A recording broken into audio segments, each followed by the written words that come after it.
Hi, Jill. Can you please elaborate on the strategic plans of the IEEE MGA and, in particular, the region realignment process? Sure. So for the MGA strategic plans, anybody can go look at those. They are on our MGA website. And I don't remember every single item in the plan, but I know the focus of them. And there are two main focuses for our MGA strategic plan, and they are on the members and making sure we're giving them the way to join, the engagement they need to want to join, and also on our volunteers. Are we providing them the tools and the resources they need? So those are the focuses of our strategic plan, to make sure we're supporting our volunteers so they can help us engage our members and make them, and non-members, and make them want to join.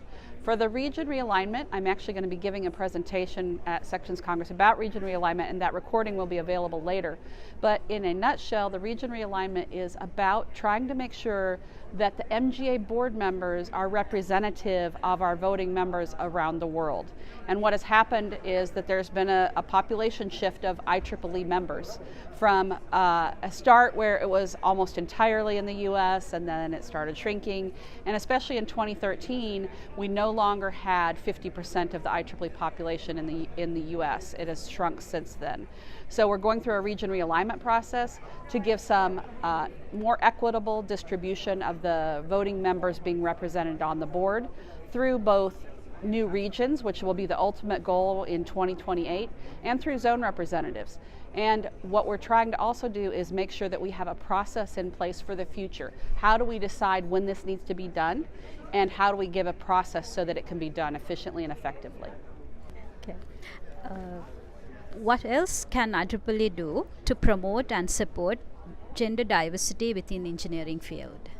Okay, so supporting gender diversity is very important to IEEE, and of course we have groups all across IEEE in different portions of it to look at diversity and inclusion. But I will say that within IEEE, it is really better than what you see out in the educational fields. There are a lot of women in leadership positions, higher than the percentage of women that go into these fields. So within IEEE, we are very supportive of women moving into these leadership positions, being volunteers, and providing guidance to all the people that are in IEEE. The issue really is with the education system. How do we get our young people to want to be inspired, our young women to want to be inspired to come into IEEE fields of interest? And to me, I've been on a lot of women in engineering, women in computing panels, and talked about this.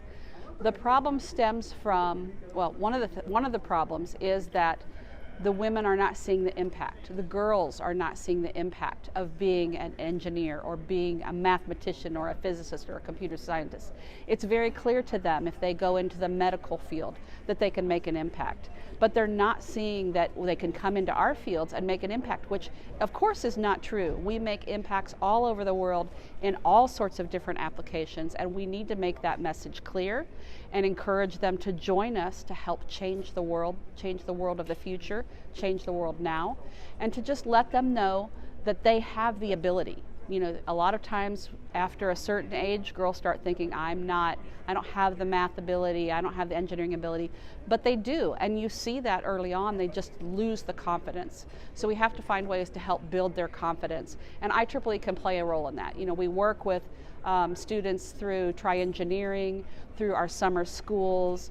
We work with some of the teachers through the TISP program, Teachers in Service program. We need to expand those and help them make sure that they understand that part of the message has to be about the impact. And I think that in the long run, it's a slow process to get there, but in the long run, I think that will help us get more women into these fields.